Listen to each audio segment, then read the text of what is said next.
Hey guys, this is Comic Uno, and today I'm doing Comic Uno's top 10 most anticipated comics for the month, and let's jump into the list. Number 10 for me is Dread the Hall H issue 1. I love a good parody comic, a good fun old comedy series, and as someone who's been going to San Diego Comic-Con for many years, this just seems like a fun, again, parody of Comic-Con with a horror twist, which I think it's cool to have two genres mixed into this as well.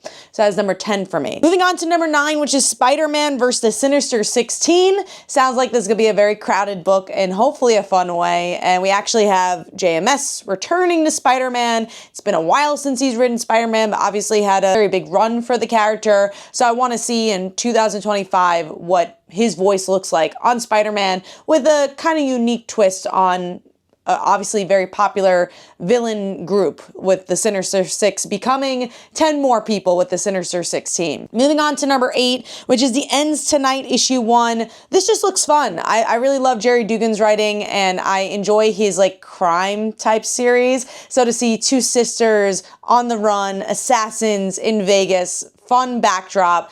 That just sounds like a fun series to me. So moving on to number 7, which is the UnChosen issue 1. One of my favorite artists of all time is David Marquez. So to see him have his own series, especially a series I've seen him growing over the years, it's been on different platforms, getting into the direct market. I'm very excited to see this concept, you know, go on its head. The idea of the hero's journey, or again, the chosen one being the unchosen one. So I feel like it's a fun story as well. Moving on to number 6, which is the Uncanny X-Men issue 17.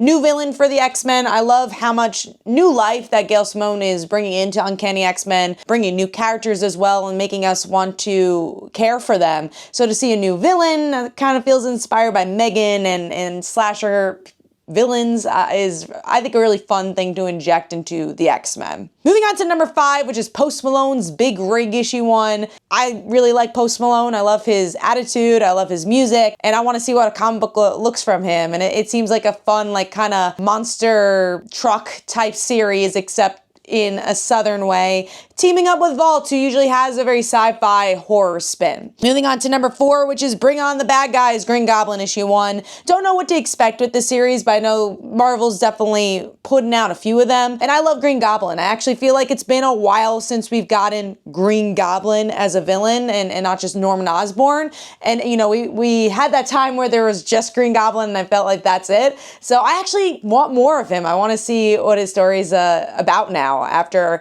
all the hero side of Norman Osborn, what are we going to get from the pure villain Green Goblin in a series that is called The Bad Guys? So I'm guessing we're going to get some villainous Green Goblin here. And hopefully a new twist on the character along the way. Moving on to number 3, which is Wolverines and Deadpool issue 1. If you've been enjoying Cody Ziegler's Deadpool, this is kind of a spin-off crossover thing going on. And it's Laura, it's Wolverine, it's Deadpool, his kid, mashing together and telling a story. I'm excited for this team up. I'm also excited to see the Deadpool run continue in a different way.